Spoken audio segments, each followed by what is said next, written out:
भगवान की जय। श्री मौनी बाबा भगवान की जय। सद्गुरुवे नमः। नमामि भक्तवत्सलं कृपालुशीलकोमलं भजामि ते पदाम्बुजं मकामिनां स्वधामदं निकामश्यामसुन्दरं भवाबुनाथमन्दरः प्रफुल्लकञ्जलोचनः वदादिदोषमोचनः प्रलम्बबाहुविक्रमः प्रभो अप्रेम्य वैभवः निसङ्गचापसायकं धरं त्रिलोकनायकं दिनेशवंशमण्डनं महेशचापखण्डनं मुनीन्द्रसन्तरञ्जनं सुरारेर्वृन्दभञ्जनं मनोजपैर्वन्दितं अजादिदेवसेवितं विशुद्धबोधविग्रहं समस्तदुःखरापहं नमामि इन्द्रापति सुखाकरं शताङ्गतिः भजे सशक्तिसानुजं सचीपति प्रियानुजं त्वदङ्घ्रिमूलये नरा भजन्ति हीनमत्सरा पतन्ति नो भवार्णवे वितर्क विवीचि संकुले विमुक्तवासिनं सदा भजन्ति मुक्तये मुदा निरस्य इन्द्रियादिकं प्रयान्ति ते गतिस्वकं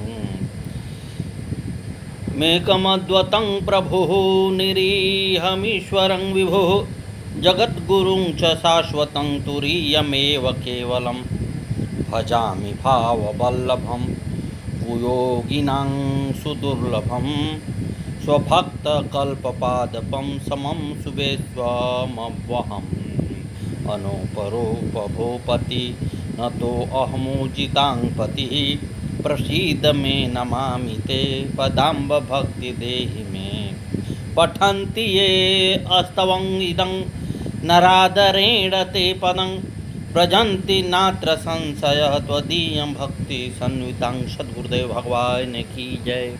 14 प्राणी जो जीते ही मुर्दे के समान हैं।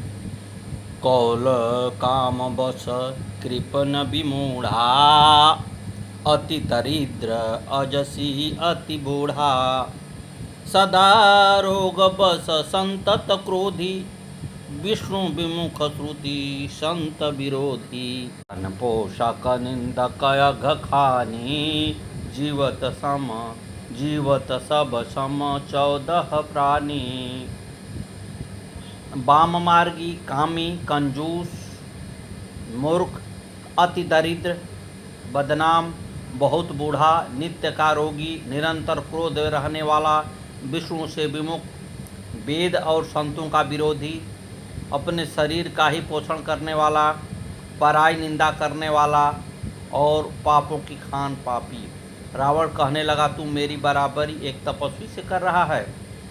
अगुण मान जानिते ही दिन पिता वनवास सो दुख रुजुबती विरह पुनि निशि दिन मम त्रास।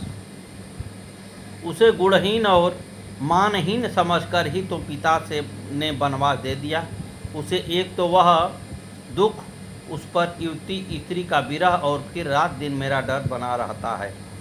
ऐसे मनुष्यों को जिनकी तू बड़ाई कर रहा है रात और दिन राक्षस खाते रहते हैं। जब रावण ने श्री राम की निंदा की तो अंगद ने क्रोध में भरकर कटकटान कपि कुंजर भारी द्विभुज दंड तमा की मही मारी। कटकटाकर अपनी दोनों भुजाओं को पृथ्वी पर दे मारा। पृथ्वी हिलने लगी। सभासद आसनों से नीचे गिर गए। रावण गिरते गिरते संभल कर उठा। उसने सुंदर 10 मुकुट पृथ्वी पर गिर गए। कुछ तो रावण ने अपने सिरों पर लगा लिए, कुछ अंगद ने श्री राम के पास भेज दिया। रामादल में जब मुकुट पहुँचे तो सभी घबराने लगे। क्या दिन में उल्कापात हो रहा है या रावण ने वज्रपात किया है। श्री राम कहने लगे एक किरीट 10 कंधर के रे आवत बाली तरह के प्रेरे। भय मत मानो, ये अंगद द्वारा फेंके गए रावण के मुकुट हैं।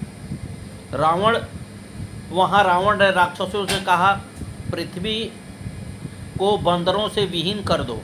अंगद कहने लगे, अरे स्त्री चोर, अरे ये सब ठेड़ा मत। कुमार पर चलने वाला दुष्ट पापी कामी तू सन्निपात में दुर्वचन बक रहा है। मैं तव दसन तोरी बेलायक आयसु मोहिन दिन रघुनायक। दांतों को तोड़ सकता हूँ, परंतु भगवान श्री राम ने मुझे आज्ञा नहीं दी है। रावण कहने लगा, बालिन कबहु गाल समारा मिली तपसीन ते भय सिलबारा। बाली ने तो कभी ऐसा गाल नहीं बजाया था, तू तपस्वियों से मिलकर लवार हो गया है। राम जी का स्मरण करके अंगद ने सभा में अपना पैर जमा कर कहा, जौ मम चरण सकहि सठ टारी फिर ही राम सीता मैं हारी। मेरा यह पांव चला मानकर कोई असुर कुमार गया तो रामचंद्र फिर जाएंगे, सीता जी को मैं हार गया। अड़कर बढ़कर गिरकर पढ़कर उठकर जो लगाते थे, पग हटता था न हठीले का हठ धर्मी हट जाते थे। इंदित आदि सभी योद्धा हार गए। कोटिन में घनाद सम सुभट उठे हर खाई, झटपट ही रटय नट कपि चरण पुनि बैठहि सिर नवाय। करोड़ों इंच दीप जैसे योद्धाओं से पैर नहीं उखड़ा, तब राक्षस राज रावण स्वयं उठकर विशो भुजाओं को उठाकर पैर को उखाड़ने झुका तो अंगद ने पैर उठा लिया और बोला सेवक के पाँवों पर क्यों अपनी शान घटाता है, क्यों नहीं पकड़ता राम चरण उसमें क्यों लज्जा खाता है। रावण लज्जित होकर सिंहासन पर बैठ गया। शंकर भगवान कहते हैं, हे उमा, जिनकी कृपा दृष्टि सृष्टि का सृजन पालन और लय होता है, उनके दूत के प्रण को कौन और कैसे टाल सकता है। पुनः अंगद ने अनेक प्रकार की नीति कही, लेकिन रावण नहीं माना। तब कहा कि रावण, अब तुझे रणभूमि में खेला खेल कर मारूंगा। ऐसे कहकर जय श्री राम कहकर रामादल में आ गए। उधर राक्षस राज रावण हतप्रभ होकर घर को गया। साझ जानि दस कंदर भवन गयो बिल खाय, मंदोदरी रावण ही बहुरी कहा समुझाय। संध्या हो गई जानकर दस ग्रीव बिल खाता हुआ उदास होकर महल में गया। मंदोदरी ने रावण को समझाकर कहा, हे नाथ, आप कुबुद्धि का त्याग कर दो। श्री राम और तुम में युद्ध शोभा नहीं देता है। राम के छोटे भाई ने रेखा खींची थी, आप उसे भी नहीं लांघ पाए। उसका दूत आया, अशोक वाटिका उजाड़ दी, अनेक राक्षस और अक्षय कुमार को मार गया, लंका को जलाकर खाक कर गया। राम के बाण के प्रताप को मारीच भली भांति जान रहा है। तुम्हारा बल जनक के यहाँ मालूम हो चुका है। उसी धनुष को श्री राम ने तोड़कर जानकी से विवाह किया। जयंत राम के बाण की शक्ति देख चुका है। सुपर्णखा की गति देखकर भी आपको लज्जा नहीं आती है। श्री राम ने विराट कबंध और बलि को भी मार दिया है, जिसके विषय में आप जानते ही हो। यदि रघुराई की शरण गए तो जीते जी तर जाओगे, अन्यथा अकाल मृत्यु होगी, बेमौत स्वयं मर जाओगे। जिसने 100 योजन के पुल को बनवाकर सुबेल पर्वत पर अपनी अपार सेना का पहाड़ डाल दिया है, क्या वह मानव है?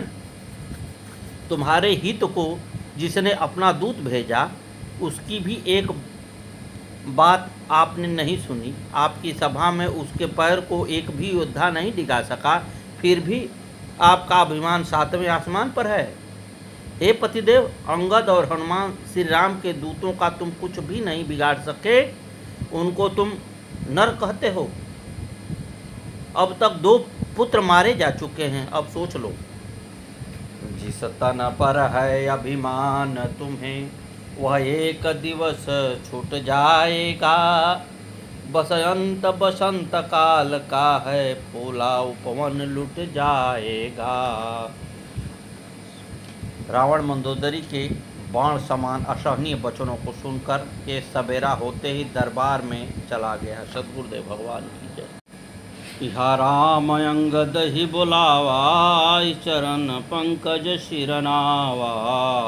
रामदल में श्री राम अंगद को अपने पास बुलाकर पूछने लगे, हे तात, महान बलशाली रावण के 4 मुकुट तुमने हमारे पास किस प्रकार भेजे थे? अंगद कहने लगा, प्रभु, वह मुकुट नहीं थे, वह नीति धर्म के 4 चरण हैं। सामदान अरुदंड विभेदा, नृपुर बसहि नाथ कह बेदा। नीति धर्म के चरण सुहाए, असजिय जानि नाथ पहि आए। नाथ, वेद कहता है कि साम दान दंड और भेद चारों राजा के हृदय में बसते हैं। ये नीति धर्म के 4 सुंदर चरण हैं, किंतु रावण में धर्म का अभाव है, ऐसा जी में जानकर ये नाथ के पास आ गए हैं। अंगद के वचनों को सुनकर श्री राम प्रसन्न हुए। रावण की सभा के मध्य जो अंगद ने कौतूहल किया उसे सुनकर द्रवित हुए। तदंतर सभी मंत्रियों को बुलाकर लंका के चारों द्वारों पर नियुक्त करने को सेना के 4 भाग किए और उसके यथा योग्य सेनापति बनाकर युद्ध की तैयारी पूर्ण कर ली गई। राक्षसों की सेना भी युद्ध की तैयारी हो रही थी। श्री रघुनाथ जी ने सेनापति को आदेश दिया, बहुसंख्यक बानरों से घिरी हुई कपिश्रेष्ठ नील पूर्व द्वार पर जाकर प्रहस्त्र का सामना करेंगे।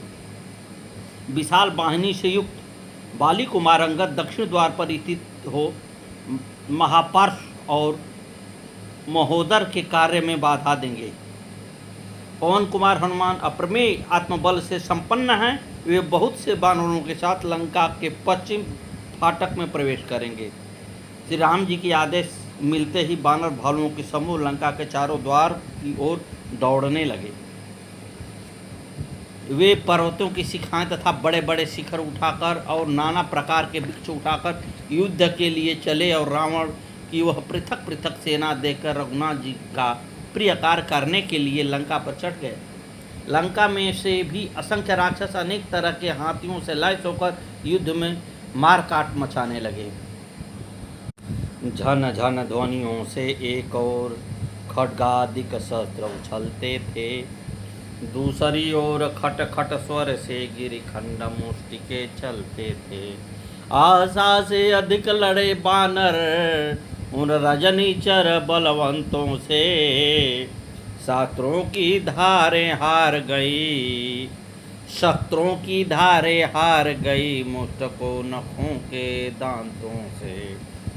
उतरावण इतराम दोहाई, जयति जयति जय परिय लराई।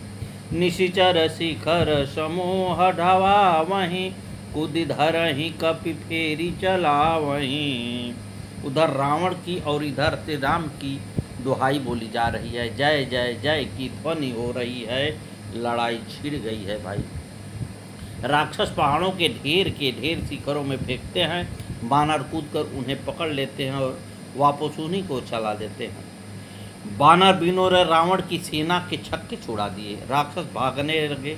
रावण को जब पता चला तो कहने लगा, जो कोई भी युद्ध से भागेगा उसे मैं मार दूंगा। सर्व सुखाई भोग करी नाना, समर भूमि भय बल्लभ प्राणा। आज तक लंका में भोग भोगते रहे, आज युद्ध में से भाग रहे हो, मृत्यु अनिवार्य जानकर राक्षस राम दल पर भयंकर गर्जना करते हुए टूट पड़े और बानरों को बेहाल कर दिए। सेना को व्याकुल देख करके हनुमान जी पश्चिम द्वार पर मेघनाथ से युद्ध कर रहे थे। एक विशाल पर्वत उठाकर मेघनाथ के ऊपर पटक दिए। भंजऊ रथ सारथी निपाता, ताहि हृदय मोह मार शिलाता। दूसरे सुत विकलते ही जाना, स्वधन घाले तुरंत गृहयाना। रथ तोड़ दिया, सारथी को मार गिराया और मेघनाथ के छाती पर लात मारी। दूसरा सारथी मेघनाथ को व्याकुल जानकर उसे रथ में डालकर तुरंत घर ले आया।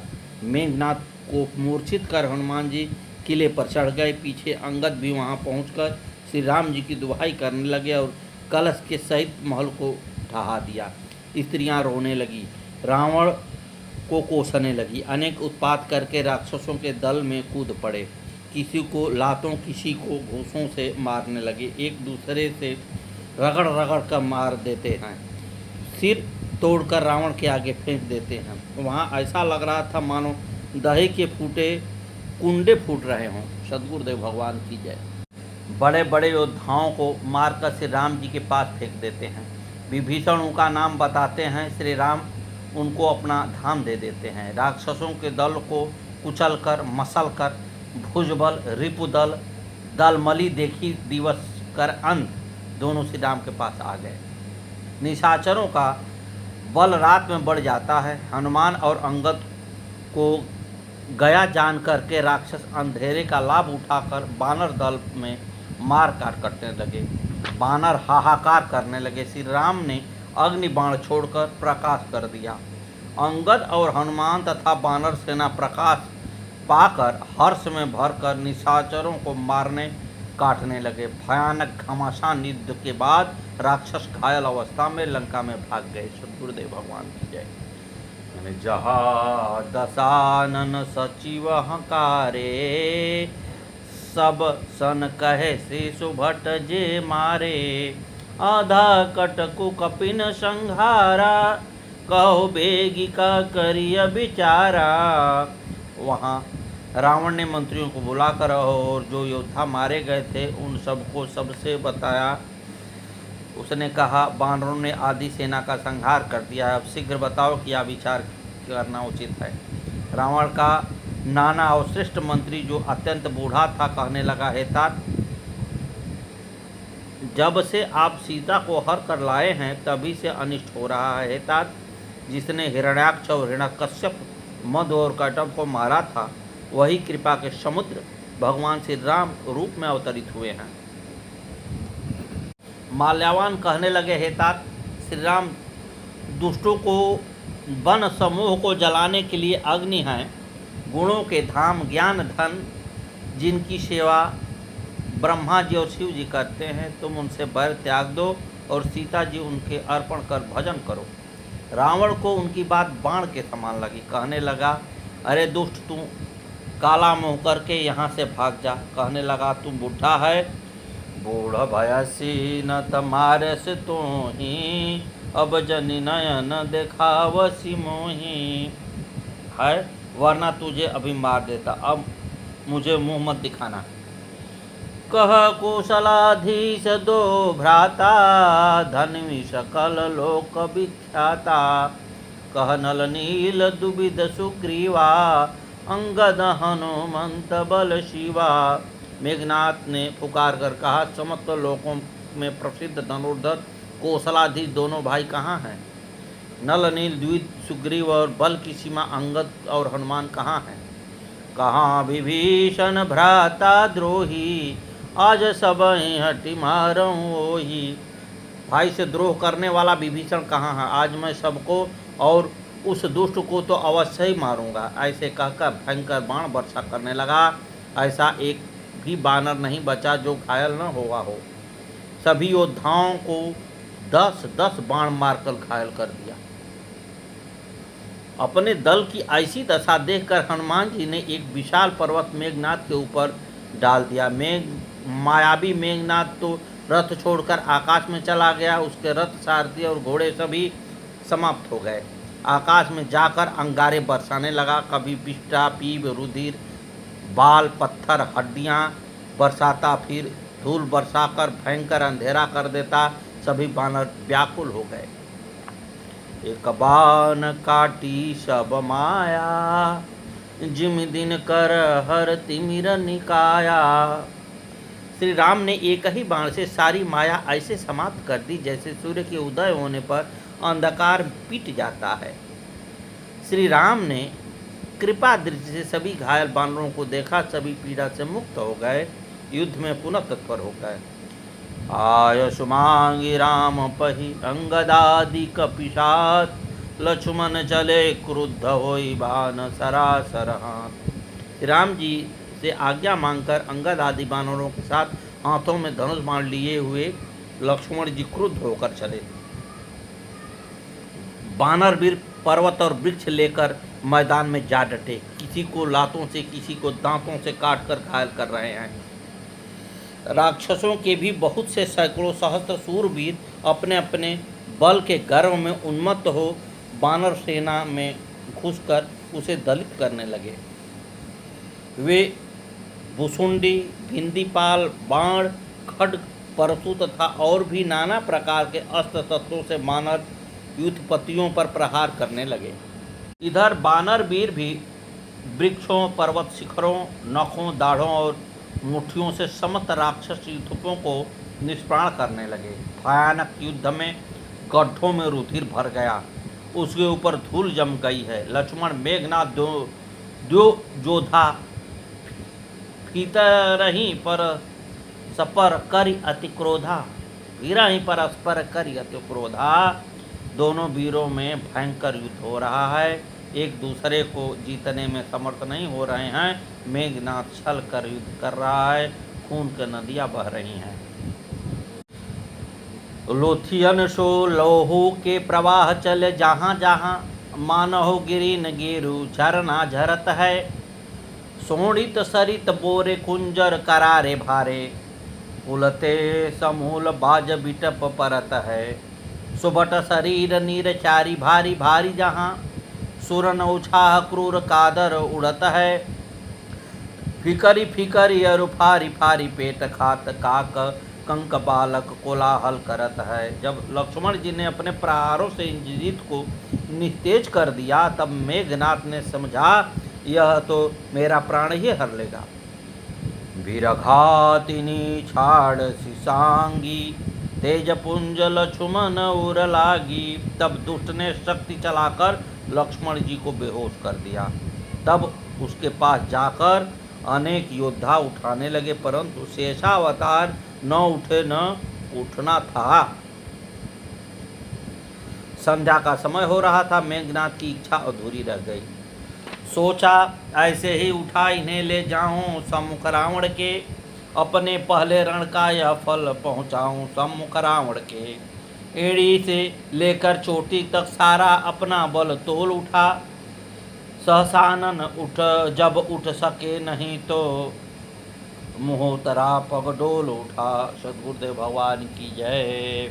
संध्या समय जब सभी सेनापति वीर श्री राम के पास आ रहे थे, व्यापक ब्रह्म यजित भुवनेश्वर, लक्ष्मण कहाँ बूझ करुणा कर। तब लगिलो आयो हनुमाना, अनुज देखी प्रभु अति दुख माना। व्यापक ब्रह्म, अज्ञेय, संपूर्ण ब्रह्मांड के ईश्वर और करुणा की खान से रामचंद्र जी ने पूछा, लक्ष्मण कहाँ है? तब तक हनुमान जी उन्हें ले आए। छोटे भाई को देखकर प्रभु ने बहुत ही दुख माना। श्री राम विलाप करने लगे। जामवान ने कहा, लंका में सुषेण वैद्य रहता है। सुनते ही हनुमान जी उसे घर समेत उठा लाए। राम पदारविंद सिरनायो आयो सुसेन, कहा नाम गिरि औषधि जाओ पवन सुतलेन। सुसेन ने आकर श्री राम को सिर नवाकर प्रणाम किया तथा औषधि का नाम और किस पर्वत पर मिलेगा उसका नाम बता दिया। अच्छा बलबीर बढ़ो आगे, तुम ले आओ औषधि वह, उत्तर में जो द्रोणगिर है उस पर पाओगे औषधि वह। संजीवनी उसको कहते हैं, ज्वाला की भांति चमकती है। यदि नहीं भोर तक आई वह तो जान नहीं बच सकती है। अब समस्या आई कि सूर्योदय से पूर्व हिमालय के शिखर से यहाँ कौन भी ला सकता है। हनुमान जी तुरंत बोल उठे। वानर सिंह उनके शिखर पर पन्न 4 औषधियाँ तुम्हें दिखाई देंगी, जो अपनी प्रभा से 10 दिशाओं में प्रकाशित किए रहती हैं। उनके नाम इस प्रकार हैं, मृत संजीवनी, विशल्यकर्णी, सुवर्णकर्णी और संधानी नाम और महा औषधि। जामवान कहने लगे, हे हनुमान, हिमालय के ऋषभ और कैलाश शिखर के बीच में एक औषधि का पर्वत है, वहीं पर ये 4 औषधियाँ मिलेंगी। 4 प्रकार की औषधियाँ, मृत संजीवनी मूर्छा दूर कर चेतना लाने वाली है। विशल्यकर्णी शरीर से बाण आदि निकालकर घाव भरने वाली है। सुवर्णकर्णी शरीर में पहले जैसा रंगत लाने वाली है, संधानी, टूटी हड्डियों को जोड़ने वाली। हे हनुमान, आप इनको लेकर सूर्योदय से पूर्व आकर वानर दल के रक्षक बन जाओ। हनुमान श्री राम के चरणों में सिर नवाकर चल दिए। सद्गुरुदेव भगवान की जय। आगे की कथा कल।